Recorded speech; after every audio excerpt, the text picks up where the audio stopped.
Welcome to this Sunday SoundByte 30, which just might be my last one for a while, to be honest, because I'm having a few problems trying to find relevant material to talk about, and also the time to put them together along with all the stuff I do on LinkedIn is kind of starting to get to me a little bit. So I might have a bit of a rest after today.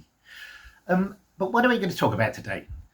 This was, I think, initiated by a question, and I can't remember who it was, but it was during one of my training sessions. And we started talking about behavior mapping, behavior change, and stuff like that. So I thought, good idea. Let's talk about that, shall we, on a Sunday SoundByte. So today, it's all about behavior change. So a key part of behavior change is to recognize that behavior, by definition, must be observable in some way, shape, or form. A behavior can be verbal, it can be non-verbal, or for physical behavior. However, behavior cannot be perception or thinking, since these cannot be observed. Okay? Let's get one thing straight. First of all, if you can't see it, you can't measure it. And if you can't measure it, don't tell me that behavior has changed. Where's your proof? Behavior is observable. What people say, what they do, what they demonstrate. Not thinking, not perception, not intention. Change equals movement from current observable behavior to future observable behavior. So, naturally, measurement must follow the same logic, is where most organizations either overcomplicate or completely miss the point. From a quantitative perspective, the rule is count what people actually do differently. As an example, adoption metrics, what's the percentage of people using the new system or process, the frequency, number of times a behavior is performed, either daily, weekly, or whatever, compliance, adherence to new procedures or standards, and then performance shift, cycle time, error rates, etc., productivity changes. And finally, drop off of old behaviors, that is a reduction in legacy system usage, workarounds, and manual steps. Remember, behavior change is not a survey score, it's a shift in patterns. From a qualitative perspective, we just talked about quantitative, the rule is observe, do not assume. For example, use direct observation, watching meetings, people's interactions, people's decision-making processes. What about manager feedback? What are your people actually doing differently?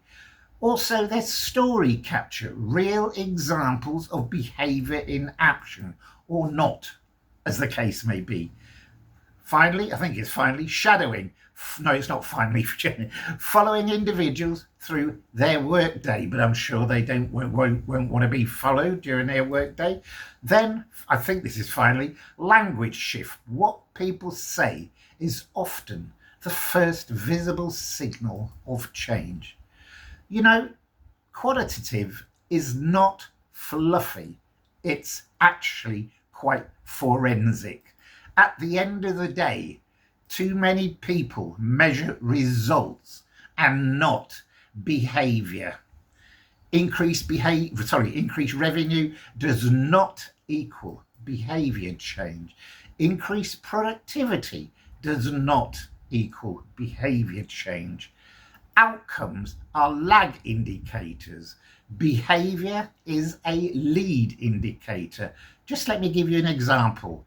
So you're looking for a desired behavior of managers giving weekly feedback. So from a quantitative perspective, That's the percentage of managers doing it. From a qualitative perspective, that's the quality of those conversations. The outcome is improved engagement and performance. And you also, that's the outcome. You also need to match measurement to the quantum of change, like small changes equals simple metrics that anyone can understand, light touch tracking, quick validation, etc. Large change, equals layered measurements such as leading indicators, behavior, lagging indicators, business outcomes, and reinforcement tracking. The bigger the behavioral leap, the more deliberate the measurement is. However, there are things that you should not ask. Don't ask, do you understand the change? It's just irrelevant. Don't ask, do you support the change? That's also irrelevant. Don't ask, how do you feel about the change? Well, that's an interesting question, but it's not actual evidence, is it? Yeah. People don't need to like a change to behave differently. They just need to behave differently, obviously.